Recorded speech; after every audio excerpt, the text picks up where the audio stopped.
en los dos casos. Y luego, una cosa muy, muy importante que ha subrayado José Antonio y que yo me parece que hay que insistir, es decir, es que es historia común. Es que todo lo que hizo Blas de Lezo en su vida, todo, es algo que debe ser recuperado para la historia común. ¿La guerra de sucesión fue una guerra civil? Sí, fue una guerra internacional también. Visto con ojos de hoy, teniendo en cuenta que nuestro concepto de lo que es una nación, de lo que es un Estado, etcétera, es enteramente distinto. Totalmente. Porque ni la nación ni el Estado dependen ya de la soberanía de la persona del rey, sino que es otra cosa, pues es muy difícil entenderlo. Si encima lo trufamos con elementos de reivindicación nacionalista, pues ya no entendemos nada de nada. Y no entendemos, por ejemplo, lo que estaba haciendo Blas de Lezo. En cualquier caso, lo esencial es un personaje que es un auténtico héroe, desde niño hasta que se muere, y que no deja de serlo a lo largo de toda su vida. Eduardo, ¿qué supone la figura de Blas de Lezo?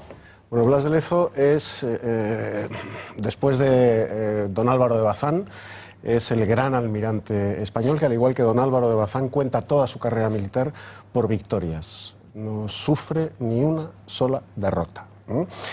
Blas de Lezo, en contra de esa creencia generalizada, fundamentalmente en España, ¿sí?, de que los ingleses a la Armada española la mantuvieron casi siempre, por no decir siempre, a raya y derrotándola en el mar. Eso es absolutamente falso. No es cierto. Eso es absolutamente falso. El balance final, todo esto viene pues de la historia mal contada de la Armada Invencible. Entonces los españoles tenemos la imagen de la Armada Invencible, de la historia mal contada de lo que felicísima Armada, claro, no Armada Invencible.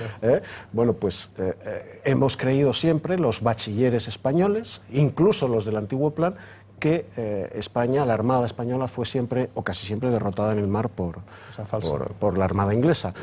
Y es todo lo contrario.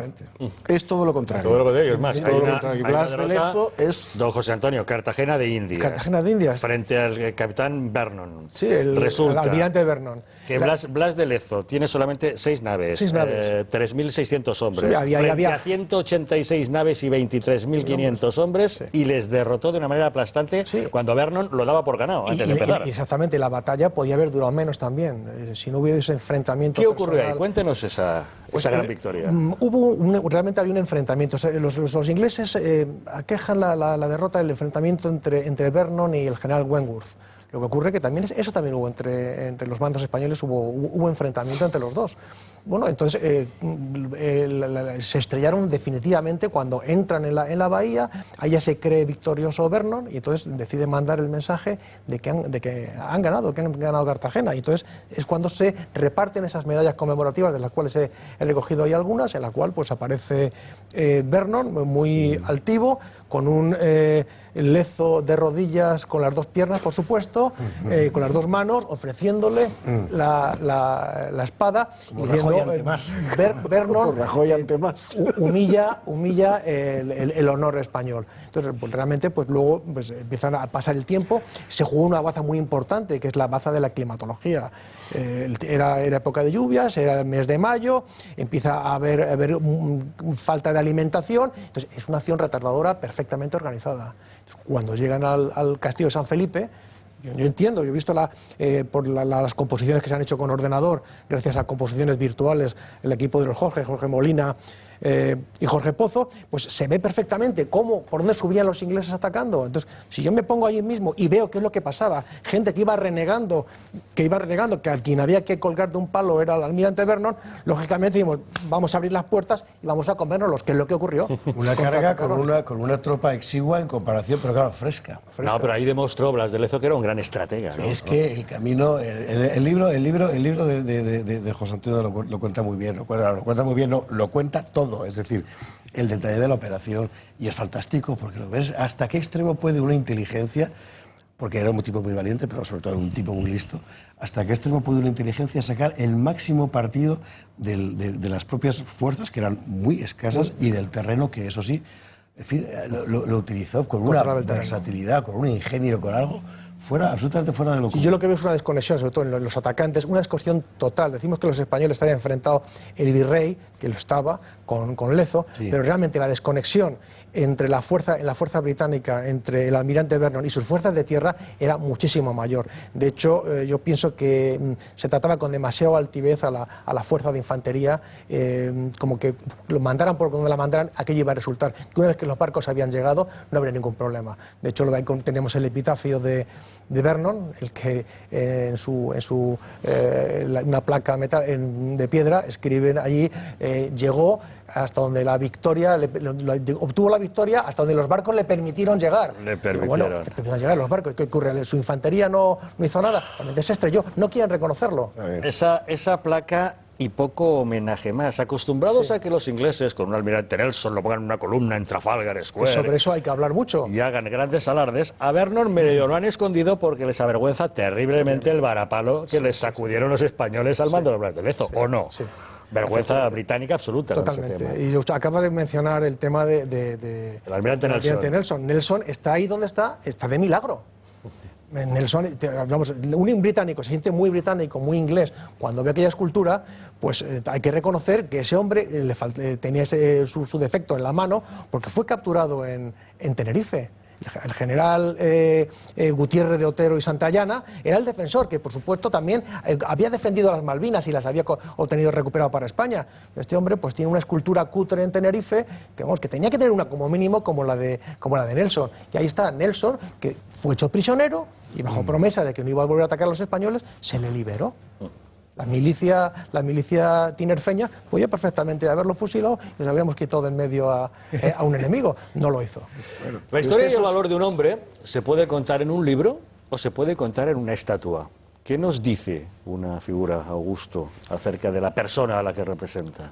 Una figura es importante, igual que un cuadro, igual que un libro, es transmitir a la gente lo que hizo esa persona. Cada elemento tiene su importancia. Una figura es tres dimensiones, un libro lo lees y en un cuadro lo ves en plano. Pero lo importante es transmitir y que quede. Y no una, sino 3 y 4 y 10 figuras más. En España hacen falta muchísimas figuras para cubrir nuestra historia. No habría plazas en España para llenar, ni plazas ni rincones para llenar de héroes españoles. Como decía Íñigo Paredes, que hay que ser justos y benéficos, pues debemos de conseguir continuando en ser justos y benéficos. Yo quiero decir que ya sé que no estaréis de acuerdo muchos, pero yo quiero decir que en este gobierno se ha hecho un paso adelante con el tema histórico. Empezando por la laureada de Alcántara. La laureada colectiva de San Fernando. Yo viví muy de cerca ese proyecto antes de que se ganara el Partido Popular, y ya el señor Jorge Fernández Díaz se hizo frente al proyecto y dio su palabra que conseguiría la laureada cuando ganase el Partido Popular, y lo consiguió. Esta estatua no deja de ser un éxito más hacia adelante de la historia. Sé que el Ministerio de Defensa está haciendo un esfuerzo muy grande para transmitir la historia. Donde fallamos son los medios de comunicación. No vosotros. Pero sí que las televisiones no difunden estas cosas. ¿Por qué no se ha hecho en directo España la inauguración de esta tiene un problema estatua? estructural de industria cultural desde el principio de la transición. Y ese problema es que la industria cultural es homogéneamente de izquierdas y de una concepción además de la izquierda española que nada tiene que ver con eximios izquierdistas españoles como Sánchez Albornoz, sino muy particularmente de una izquierda antinacional. Y esto es así, es decir, es lo que ha provocado donde estamos, ¿no? Complejo. Cosa que solo pasa aquí, por cierto, en Francia no ocurre. Acuérdate, Augusto, ¿cómo se conmemoró el 5º centenario del descubrimiento Con la americano en película España? de Saúl, claro. Hablamos de estatuas. Tú vas a Medellín, provincia de Badajoz, pueblo natal de Hernán Cortés, sobre el que ahora el cine norteamericano pretende hacer una serie monumental. Prepárate para lo Vamos a ver qué pasa.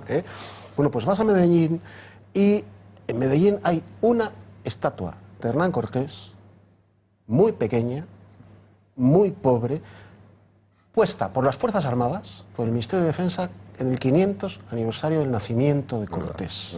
Es verdad, sí, es verdad, tienes razón. No había nada. No había nada. Nada. Y hay una lápida en la que pone: aquí estaba la habitación en la que nació Hernán Cortés. Nada más. Nada más. Y el 500 aniversario del descubrimiento de América no se aprovechó para hacer la reivindicación cultural, intelectual, histórica y estética de toda la gesta española. No. Se aprovechó para ir por el mundo pidiendo perdón. Pidiendo perdón por haber descubierto América y haber conquistado el mundo. Somos así, somos así, somos así. ¿Somos injustos con nuestros héroes? Totalmente, totalmente injustos. Y de hecho nos olvidamos de una cosa fundamental, que siendo justos con ellos vamos a promover que haya otros ciudadanos que se exciten en generar sacrificio hacia la sociedad. ¿Sabes qué pasa? Que tenemos tantos héroes que puesto... ¿Es por exceso de abundancia de héroes? Es por exceso de abundancia de héroes. ¿O es por desidia? Yo creo que es desidia. De hecho, los españoles, el hombre español, la raza española, y la palabra raza lo digo con muchas películas, somos una raza de héroes. Cualquier soldado español individualmente es un héroe. No, es capaz de cualquier cosa. Por esto lo llevamos en la sangre. Quizás no le damos tanta importancia porque lo llevamos dentro de nosotros mismos. Por ejemplo, quizás por esto somos así. Es que estás hablando de un simple soldado. El hecho de quién cogió prisionero a Francisco I, Juan de Urbieta. Bueno, pues Francisco I, cuando yo doy programas en televisión, en National Geographic, Francisco I estuvo aquí prisionero con un maestre de campo, el señor Alarcón, que así le ordenó llamarle Carlos I. ¿Y quién conoce al señor Alarcón? ¿Quién conoce a Juan de Urbieta? Pues no lo conoce nadie. ¿Y quién conoce a Francisco I? Muy alto apuntas tú. Tú esto lo cuentas en cualquier... No te digo instituto de bachillerato, facultad de letras. Y Francisco I. ¿Saben quién es? El fundador de los franciscanos. No, es terrible, pero es que hay un olvido deliberado. Ese episodio de la batalla de Pavía, el apresamiento de Francisco I. Es decir, a ver, muchachos, tuvimos al rey de Francia aquí preso un tiempo. Sí, en la Torre de los Lujanes, aquí en Madrid. Claro, pero la gente no lo sabe. Porque hemos hecho tantas cosas. Pavía es como un postre, ¿no? Es así, lamentablemente es así. Soldadito de Pavía. Tenemos tantas hazañas que contar, tantas que yo creo que ya he puesto. Quizás estamos sobrados. Somos unos sobrados los españoles. Ay, oye, por cierto, dicho sea en desagravio, en Badajoz, por ejemplo, la plaza central es la plaza de los conquistadores. Eso sí. Y han puesto unos azulejos, ¿verdad? O sea que muy bien. Algo hay que hacer, claro. Don José Antonio, su libro, la verdad es que es apasionante, además de muchísima información y reflejar la figura de Blas de Lezo, nos ofrece mapas, imágenes, en ese sentido, detalles de los barcos, de sus cañones y tal. Cuéntenos, confiésenos, tras ese apasionamiento por la figura que le lleva a escribir este libro, ¿qué es lo que más le ha sorprendido del personaje? Del personaje, bueno, pues que desde los 15 años hasta que falleció, ¿cómo pudo encontrar tiempo para contraer matrimonio y tener hijos? No lo entiendo, porque vivió totalmente entregado y a pesar de eso pues tuvo familia. Yo no lo sé, no sé cómo lo logró, pero lo logró. Dejó su herencia y hoy pues el título nobiliario que le concedió Carlos III a su hijo lo lleva con honra. Lo he conocido, he tenido gusto de conocerle, Antonio Maravini Martínez de Lejarza, que fue el que me cedió amablemente el árbol genealógico del título para poder publicarlo. Desde los 15 años, por ejemplo, fue justamente a los 15 años cuando una bala de cañón le destrozó la pierna izquierda. En Málaga, él ya estaba combatiendo. En Málaga, sí, en Málaga. Él salió a estudiar, en ese momento había intercambio con la Armada de Francia, había orden de que se tenían que combatir y formarse juntos, y entonces él, siendo muy jovencito, siendo un 12 años, marcha a Francia, en Brest, se forma una compañía de guardias marinas, y entonces es donde empieza su formación, y luego él ya iría al Mediterráneo con el Foderrayán, el barco insignia del almirante Borbón, y bueno, pues iría a Tolón y luego tendría su primer enfrentamiento con la batalla de Fuencalada en Málaga. Hay una cosa curiosa, que justamente en la otra parte estaba un joven marino, que era Vernon. O sea, se iban persiguiendo. Se fueron encontrando, ya se iban conociendo. Y fue en Tolón, en la defensa de la fortaleza de Santa María de Tolón, donde una esquirla le hace perder el ojo izquierdo también. Sí. Y él, a pesar de todo, ya sin pierna, ya sin ojo, después ya sin brazo, un hombre que seguía luchando. Eso es ser un tío aguerrido. De entrada, él se le ofreció, cuando perdió la pierna, el poder ir a la corte para darse un servicio palaciego. Y luego su opinión fue radical.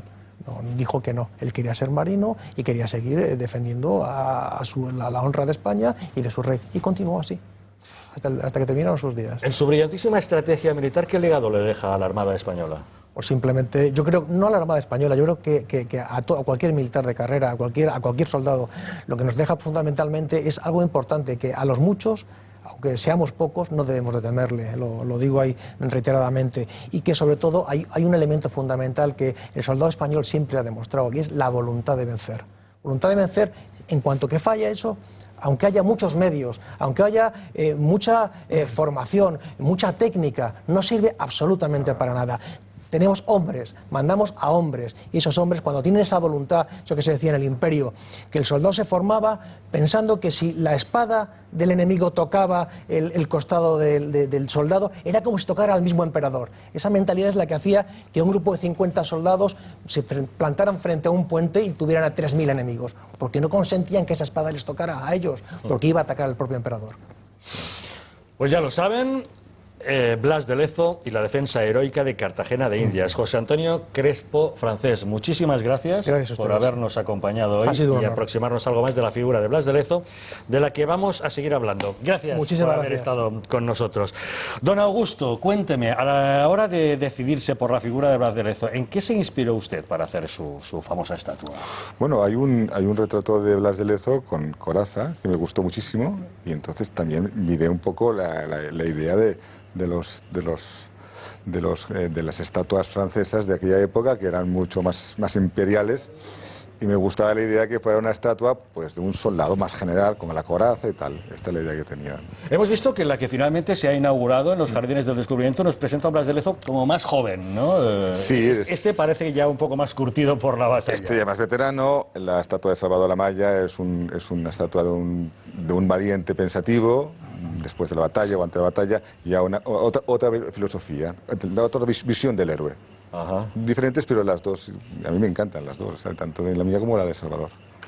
El original de esta escultura que nosotros tenemos aquí en pequeñito, la grande, es la que se inauguró en el Museo Naval, pero ahora está en exposición. Ahora está recorriendo diferentes ciudades de España, creo que está en Sevilla y creo que hay diferentes. El Museo Naval está haciendo recorrido. La estatua hace unos 80, la que está en el Museo Naval. 80 centímetros de alto. Sí, es grande y tal, y está recorriendo diferentes, junto con la exposición de Blas de Lezo en diferentes partes de España.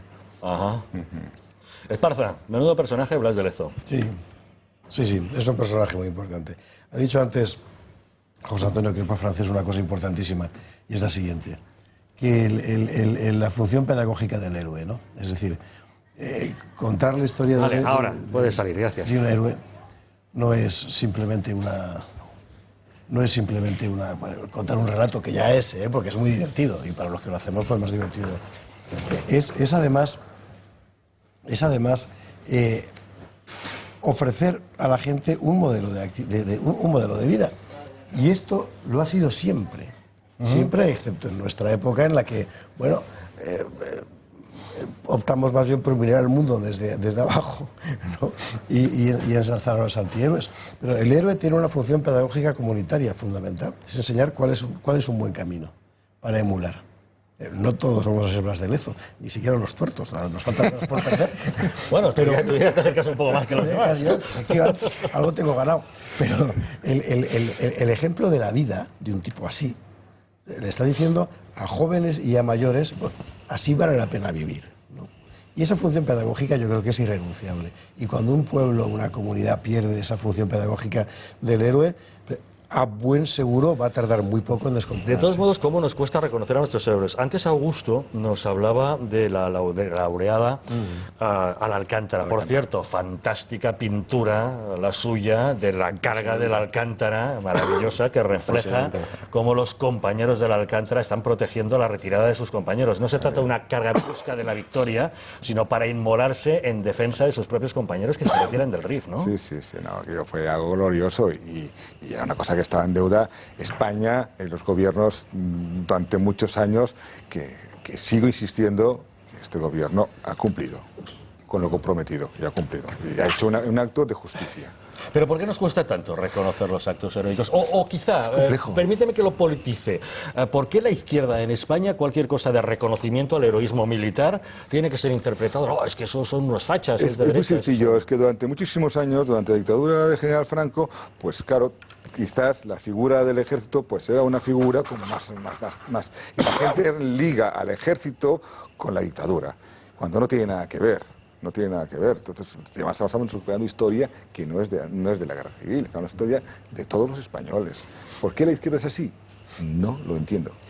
Pues porque, Augusto, la izquierda española, que en eso es la izquierda más canija intelectualmente de Europa, la izquierda española parte de un presupuesto respecto a su mirada sobre España, de un presupuesto falso, pero asumido a rajatabla y heredado desde los principios de la izquierda española, tanto política como sindical, hasta nuestros días.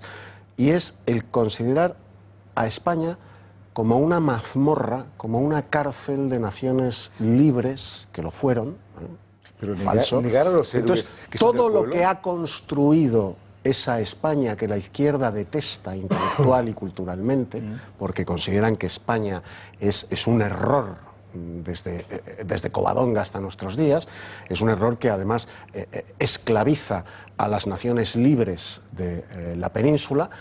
Todo lo que ha contribuido a la grandeza de ese error intelectual para la izquierda, que es España, pues hay que arrumbarlo, hay que despreciarlo y hay que jibarizarlo. Pero es que ni siquiera a sus soldados de la izquierda, ni siquiera a los héroes de la República, soldados que hubieron batallas, hubieron actos heroicos del otro bando, nadie lo va a negar. El Ebro hubieron soldados que lucharon también, tampoco lo reconocen. Que es lo divertido del tema. Es decir, ni Pues siquiera... porque el héroe al final significa la exaltación de la excelencia de un hombre sobre los demás. De un hombre que es mejor que los demás y que por tanto se propone como guía para los demás. Entonces, para la izquierda, que es esencialmente igualitaria en su concepto, la idea de un hombre que sea mejor que los demás ya le chirría. Esto, ojo, es una exageración absoluta, muy típica de la izquierda española, o de parte de ella la que se ha impuesto, como lo que ha contado Eduardo, siendo cierto, también es solo una parte que es, sin embargo, la que se ha impuesto. Claro, claro. Y es muy tremendo. O sea, llegas a cosas... Almanzor. Almanzor era un asesino de masas. Pero el Ayuntamiento Socialista de Algeciras le puso una estatua a Almanzor, porque era musulmán, porque mataba a cristianos. Bueno, es terrible. No, bueno, en fin, eso es una patología. Yo creo, y por cierto, creo que no soy el único que lo cree, en la derecha ni en la izquierda, que la gran asignatura pendiente de la izquierda española es aprender a pensar la nación, porque tenía un camino y a partir de los años 60 sobre todo, lo extravió. Y ha sido incapaz de pensar la nación española otra vez. Bueno, tiene que volver, tiene que hacer un esfuerzo. Es relativamente sencillo. El gran líder de la comunicación de la izquierda española, del centro izquierda, de la socialdemocracia, hoy adoptado por Soraya Sáez de Santamaría, que es Juan Luis Cebrián. Juan Luis Cebrián, responsable de la formación a través de la opinión y de la información, de la mentalidad de dos generaciones enteras de españolas. Juan Luis Cebrián, un hecho histórico capital en la historia de España, lo califica de insidioso. La insidiosa reconquista. La insidiosa reconquista. Cuando el ciudadano Kane de la izquierda española, de la socialdemocracia española, califica la reconquista de un hecho insidioso, pues tenemos lo que tenemos, claro. ¿Cómo se ha formado y conformado la opinión pública española a través del diario y del grupo de comunicación que él dirigió durante tantos años? ¿Cómo se ha conformado esa opinión pública respecto a la historia de España? Pues ahí donde estamos, por cierto, a mayor abundamiento. Es que del País Vasco, Blas de Lezo, que era vasco de pasajes... ¿De pasajes? Está prohibido. Está prohibido. Claro.